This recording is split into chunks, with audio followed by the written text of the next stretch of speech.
Bonjour tout le monde. Cette fois-ci, j'ai envie de vous présenter Born to be on Air, Namyo Kittekure en VO, un seinen tranche de vie dessiné par le grand Samura Hiroaki. Ce titre va nous faire vivre les aventures de Minare, une serveuse de 25 ans bossant dans un restaurant spécialisé dans le curry. Alors qu'elle venait tout juste de se faire plaquer, Minare décide de passer une soirée dans un bar.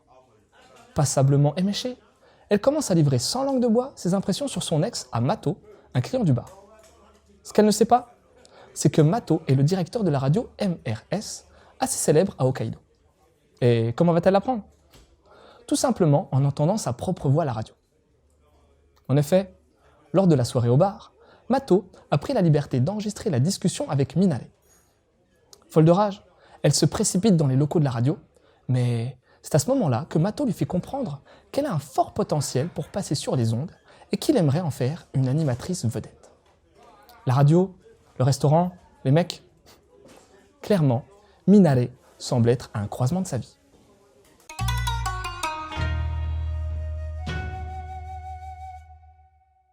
Côté technique, difficile de se prononcer sur ce seinen. Alors oui, c'est beau, c'est super beau même.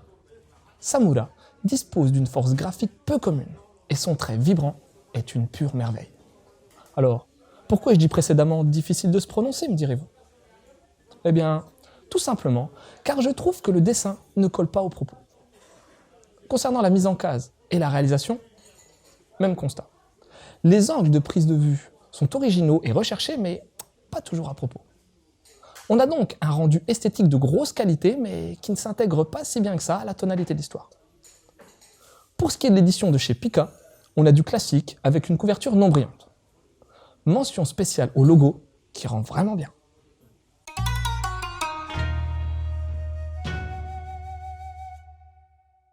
Samura Hiroaki est un auteur principalement connu pour avoir réalisé le célèbre L'Habitant de l'Infini.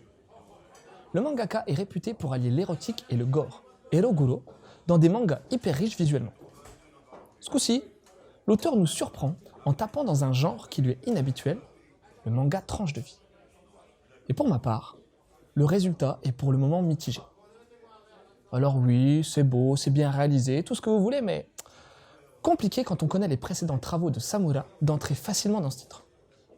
Le trait n'appuie guère le propos et, rythmiquement, on dirait que l'auteur se cherche. Pourtant, il y a plein de bonnes idées. La thématique de la radio n'est pas souvent utilisée. Le personnage de Minare est très dense, avec de multiples facettes, toutes plus attirantes les unes que les autres. Il y a une grosse contextualisation contemporaine du titre, avec une multitude de références sur les mangas, les comics, les stars japonaises, la politique. Ouais, mais voilà, la plupart de ces éléments sont traités de manière trop balbutiante. Prenons un exemple, l'humour. Le titre en est bourré. Ok, mais j'ai quand même eu du mal à sourire, car le dessin ne va absolument pas dans ce sens. Autre chose, la vie amoureuse de Minare. On sent tout le potentiel qu'il y a derrière, mais on reste clairement sur notre faim. Maintenant, comme le dit l'auteur lui-même, dans sa postface, ce dernier volume n'est pas entièrement satisfaisant. Enfin bon, je fais entièrement confiance à Samura pour s'approprier ce nouveau style et nous donner un récit riche, intéressant, comme il a déjà su le faire par le passé. Pour les lectures en rapport avec Born to be on Air, bien évidemment, je vous conseillerais L'Habitant de l'Infini, Mugen no Junin, le titre phare de Samura Hiroaki. Naruto. Ouais, Naruto. Pourquoi donc? Eh bien, j'ai trouvé qu'il y avait quelques similitudes physiques et psychologiques entre le personnage de Minare et Tsunade, la tsundere de Naruto. Et puis, le manga Tonari no Yamada-kun, nos voisins les Yamada. Là aussi, le lien semble lointain, mais comme pour Born to be on Air, le manga des Yamada use de références sur la culture japonaise contemporaine au manga.